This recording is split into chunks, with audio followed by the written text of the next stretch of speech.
Hello అండి. ఎండకు చల్లచల్లగా ఏదైనా జ్యూస్ తాగాలనిపిస్తే అందులో బెస్ట్ జ్యూస్ కర్బూజా జ్యూసేనండి. చాలా బాగుంటుంది టేస్ట్ అయితే. నేను ఇక్కడ 3 కేజీల వరకు కర్బూజా పండునైతే తీసుకున్నాను. ఇది 3 కేజీలు ఉంది.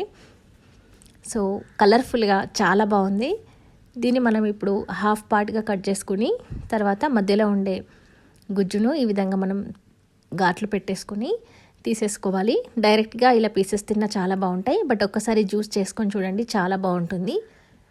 ఇలాగా మనం గుజ్జు మొత్తం కూడా తీసేసుకోవాలి. దీన్ని ఇప్పుడు నేను ఒక మిక్సీ జార్లోకి వేసుకుంటున్నాను. మీరు కావాలంటే షుగర్ కూడా వేసుకోవచ్చు స్వీట్నెస్కి తగ్గట్టు. బట్ ఈ పండు చాలా తీయగా ఉందండి, అందుకే నేను షుగర్ అయితే వేయలేదు. ఇలా మనం స్ట్రెయిన్ చేసుకొని అదే వాటర్ మెలన్ షెల్లో ఇది వేసుకోవాలి. జ్యూస్ చాలా బాగుంటుంది. మీరు కావాలంటే పైనుంచి కొంచెం స్ప్రైట్ వేసుకున్నా చాలా బాగుంటుంది. ఇలా పుదీనా వేసుకుని ఈ జ్యూస్ని ఇలాగే తాగేస్తే చాలా చాలా బాగుంటుంది. Thank you for watching.